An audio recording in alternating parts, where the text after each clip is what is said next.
우리 다 같이 하나님 앞에 기도하면서 우리 예배의 자리로 나가겠습니다. 기도하겠습니다. 하나님 아버지, 은혜를 감사합니다. 오늘 이 하루도 우리를 불쌍히 여기시며 우리를 긍휼히 여기셔 새 아침을 새 힘을 얻어 이 아침을 열게 하신 것을 감사합니다. 오늘 이 하루가 하나님의 은혜로 시작하였사오니 이 하루가 온전히 하나님께 영광을 돌려드리며 하나님의 인도하심에 순종하는 귀한 하루가 되게 도와 주시옵소서. 오늘 하루의 삶이 예배의 삶이 되게 도와주옵시고 하나님과 동행하는 귀한 복된 하루가 되게 도와 주시옵소서. 혹여 하나님, 우리의 마음과 우리의 생각이 연약하여서 죄의 길로 가려 한다면 우리 하나님께서 우리의 발걸음을 붙잡아 주셔서 의의 길로 인도해 주옵시고 쉴 만한 물가로 인도하셔서 하나님의 은혜와 하나님의 복, 하나님의 그 그늘 아래 살아갈 수 있는 오늘 하루가 될 수 있도록 하나님 은혜를 베풀어 주시옵소서.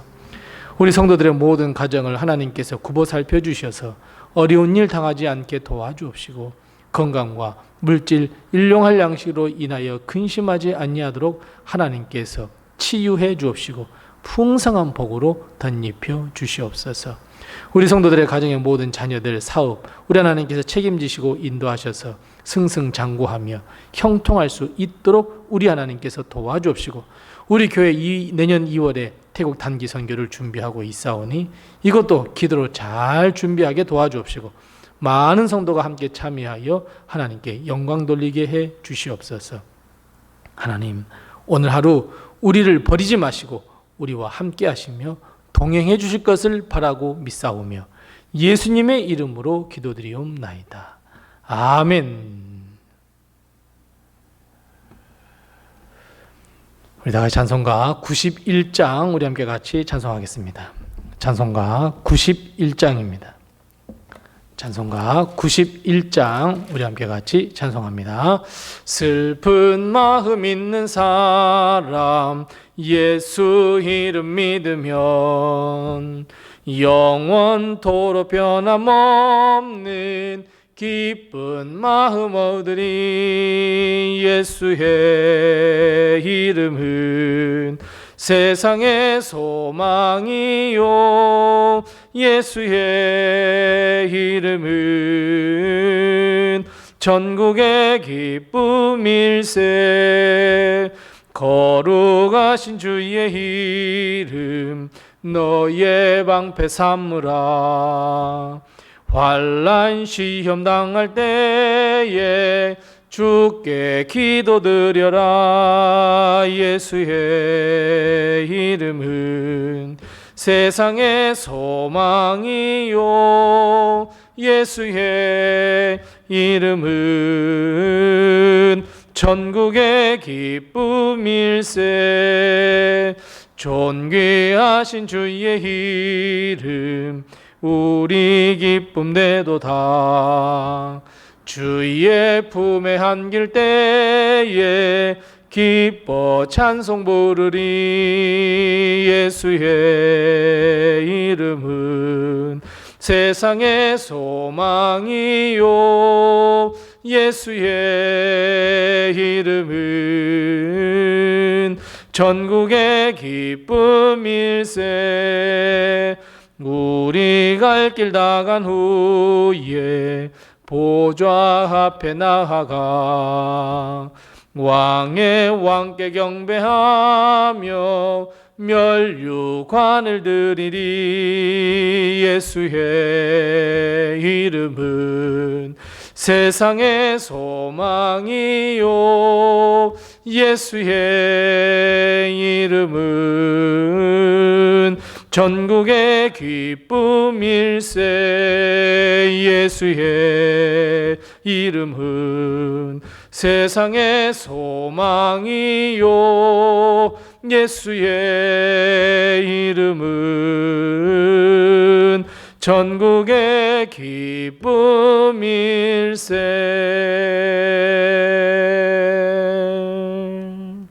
아멘. 오늘 시간 하나님께서 우리에게 주신 말씀은 구약성경 호세아 8장 11절 말씀부터 14절 말씀입니다.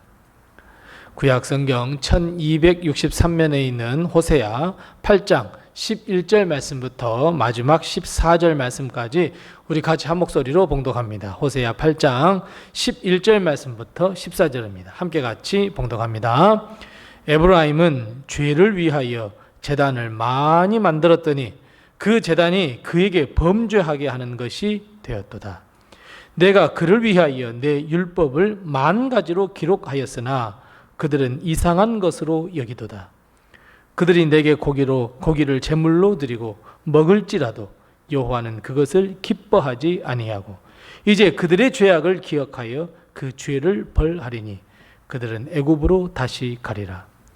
이스라엘은 자기를 지으신 이를 잊어버리고 왕궁들을 세웠으며 유다는 견고한 성읍을 많이 쌓았으나 내가 그 성읍들에 불을 보내어 그 성들을 삼키게 하리라. 아멘. 오늘도 하나님의 큰 축복과 은혜가 우리 교회와 성도님들의 가정에 늘 충만하시기 바랍니다. 하나의 이스라엘은 솔로몬 왕 이후에 남과 북 이 두 개의 왕국으로 나뉘게 되었습니다. 남북으로 나뉜 뒤에 북왕국 이스라엘에 나타나는 특징 하나가 있었습니다. 바로 제단 쌓기였습니다. 북왕국 이스라엘의 일대 왕인 여로보암은 백성들이 왕국이 갈라졌음에도 불구하고 하나님께 예배하기 위하여 남쪽 유다 왕국에 있는 예루살렘으로 가는 것을 보면서 그것을 아주 마땅치 않게 여기기 시작했습니다. 결국 왕권이 약화되는 결과를 가져오지 않을까 생각해서 단과 베델의 우상을 섬기는 산당을 만들고 그것이 하나님이니 그걸 섬기라 명령했습니다.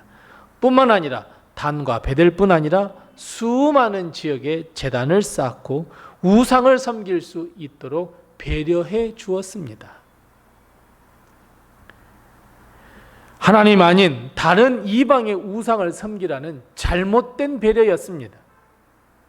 잘못된 선택이었고 잘못된 길이었습니다. 오늘 본말씀 11절 말씀에 보면 에브라임 즉 북왕국 이스라엘은 제단을 많이 만들었고 결국 그것은 범죄하는 결과를 가져오게 되었다 말씀했습니다. 사랑하는 성도 여러분, 오늘 이 본문 말씀이 우리에게 주시는 의미가 무엇이라고 생각하십니까? 우상을 섬기지 말라는 것, 그 하나에 초점을 맞추고 있다고 생각하십니까? 아닙니다, 여러분.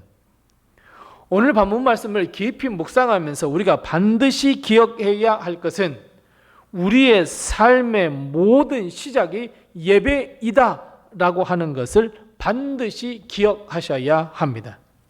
즉 예배를 성공해야 예배의 감격에 빠져서 한 주간의 예배, 그 예배가 성공해야 반드시 우리의 삶은 성공으로 살 수 있지만 반대로 예배드리는 삶을 실패해 버린다면 결국 우리의 삶은 실패로 끝날 수밖에 없다라고 하는 것을 반드시 여러분 기억하셔야 합니다.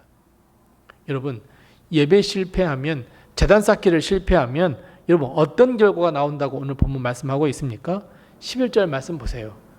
범죄하게 될 것이다 말씀하세요. 12절 말씀에는 뭐라고 말씀하셔요? 아무리 하나님께서 율법을 10,000가지로 가르쳐 주신다고 해도 이상한 것으로 여길 수밖에 없어요. 13절 말씀 보세요. 13절에는 하나님께 제사를 드리고 화목 제물을 서로 나누어 먹고 서로 사랑한다고 하더라도 하나님은 기뻐하지 아니하시고 죄를 용서하지도 않으실 뿐더러 애굽의 종이 다시 되도록 해버리겠다 말씀하고 있습니다. 그리고 14절에 보면 결국 멸망을 당하게 될 것이다 말씀합니다. 이 모든 것이 잘못된 예배에서 비롯된 겁니다. 잘못된 제단 쌓기에서부터 비롯된 일입니다. 예배에 실패했을 때에 이런 일이 일어날 수밖에 없습니다. 예배를 실패하니 하나님의 말씀이 말씀 같아지겠습니까? 하나님의 말씀과 명령을 무시하고 하나님을 외면하는 것, 그건 당연한 것 아니겠습니까? 예배에 실패했는데. 결국 이것은 멸망의 길로 가는 길밖에 되지 않습니다. 사랑하는 성도 여러분, 그래서 예배가 중요합니다. 그저 1시간 예배 드리는 것, 여러분 그저 별거 아니라고 생각하십니까? 아닙니다.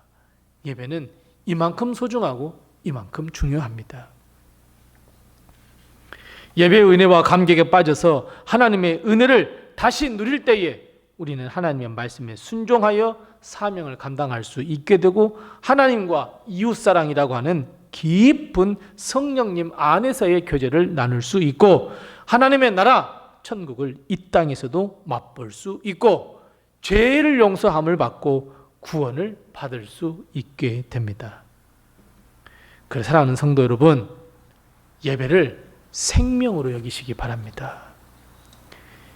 어떻게 하서든 예배를 통해서 내가 은혜를 받아야 되겠고 예배를 통해서 어떻게든지 내가 예배의 감격에 빠지리라, 여러분 이렇게 생각하셔야 합니다. 예배의 실패는 어리석은 자가 하는 행위입니다. 신령과 진정으로 예배를 드려서 마음과 뜻과 정성을 다하여 하나님께 예배를 드려서 하나님께 복을 얻는 우리 모든 성도가 되어야 할 줄로 믿습니다. 오늘 본 말씀처럼 이스라엘 백성은 제단 쌓기에 혈안이 되었습니다. 많은 곳에 제단을 쌓았습니다. 여러분 이거 좋은 일입니까? 잘못된 일입니까?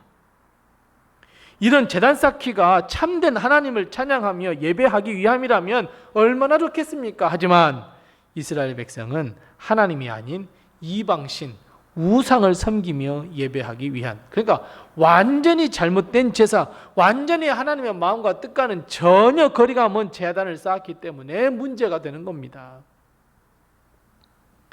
하나님만을 예배하며 헌신하며 영광 돌려야 하는데 하나님이 아닌 다른 우상을 섬기기 위해 쌓은 제단, 오히려 그것은 멸망의 도구가 될 뿐입니다. 사랑하는 성도 여러분, 우리는 어떻습니까? 우리가 살아가는 세상에는 거짓된 우상의 마음을 사로잡는 이 세상으로 변해버렸습니다. 그것을 쫓게 만들고 그것을 추구하게 만듭니다. 그것이 예배라고 이야기해버립니다. 잘못된 예배입니다. 이것이 이스라엘 백성이 범한 잘못된 제단 쌓기 운동입니다. 물질이, 내 자존심이 우리의 우상이 되고 그것을 따르며 추구하는 것이 여러분 하나님 보시기에는 거짓 제단 쌓기입니다. 출발점이 잘못되면 결국 세상을 따르고 죄를 지을 수밖에 없다고 오늘 본문에도 말씀합니다. 하나님이 아닌 내가 만들고 세운 그 우상, 내가 설정한 우상, 거짓신을 섬기게 되는 것, 여러분 우리는 반드시 깨달아야 합니다. 여러분 이 세상에는 얼마나 많은 거짓신들로 가득한지 모릅니다. 옛날에는 형상을 만들고 그것에 절하는 것이 우상이고 신이었다고 한다면 여러분 이 세상에는 신도 아닌 것을 거짓신으로 만들어서 신이 될 수 없는 것을 신으로 우리는 신봉하고 있습니다. 여러분 물질이 신입니까? 건강이 신입니까? 권력이 신입니까? 내 자존심이 신입니까? 내 가치관과 내 생각이 신입니까? 세상의 쾌락이 신입니까? 그런데 우리는 그것을 믿고 있단 말이에요. 그것을 추구하고 있고 그것을 따른단 말이에요. 거짓 신으로 만들어버렸단 말이에요. 우리는 그것을 따르며 섬기며 추구해버립니다. 거짓 제단 쌓기입니다. 신으로 우리가 맹신을 해버립니다. 여러분, 그래서 지금을 살아가는 우리는 눈에 보이는 우상뿐만 아니라 그 우상의 자리에 있는 거짓신과 우리는 이렇게 이중적 싸움을 싸워야 합니다. 영적 싸움이 치열한 것이 되어버렸습니다. 이 세상은. 그래서 여러분 많은 사람들이 우수수 다 믿음으로부터 떨어져 나가 버립니다. 하나님으로부터 떨어져 나가 버립니다. 예배를 실패해 버립니다. 다른 곳에 제단 쌓기를 열심히 하는 것을 봅니다. 결국은 겉으로는 즐겁고 행복하고 승리한 것처럼 보이지만 그래 내가 이야기하는 게 맞았어 라고 말할지 모르지만 실제로는 실패입니다. 패배입니다. 사랑하는 성도 여러분, 우리 다시 예배를 회복해야 합니다. 우상과 거짓 신에 속아서 다른 곳에 제단 쌓기 열심히 하는 것이 아니라 오직 하나님 한 분을 찬송하며 영광을 돌리며 그 음성을 듣기 위해서 우리는 예배를 회복시켜야 합니다. 여러분, 예배는 우리 삶의 시작이고 한 주간의 시작이며 하루의 시작입니다. 첫 단추를 잘 꿰어야 그 다음 일도 잘 깨워집니다. 사랑하는 성도 여러분, 다시 예배가 생명임을 우리가 다시 한번 깨닫고 예배를 회복하여 하나님의 영광에 이르는 우리 모든 성도들이 다 되시기 바랍니다. 기도하겠습니다. 우리 함께 기도할 때 먼저 두 가지를 위해서 기도합니다. 먼저 기도할 것은 하나님, 예배가 회복되게 도와 주옵소서. 우리 함께 같이 기도하십시다. 두 번째 기도할 것은 하나님, 우상이나 거짓 신의 유혹에 빠지지 않게 도와주시고 그곳에서 건져 주시옵소서. 우리 함께 같이 기도하십시다. 아울러 기도할 것은 하나님, 전도 대상자 그 이름을 부르며 기도하오니 주여 구원해 주옵소서. 우리 전도 대상자의 이름을 부르며 기도합니다. 아울러 기도할 것은 이제 내일부터 있을 교회 헌신하는 일, 교회 김장하는 일, 수고하고 헌신하는 모든 성도들에게 하나님의 놀라운 복이 임할 수 있도록 위해서 함께 기도해 주시고 또 내게 허락하신 기도의 점을 가지고 기도하겠습니다.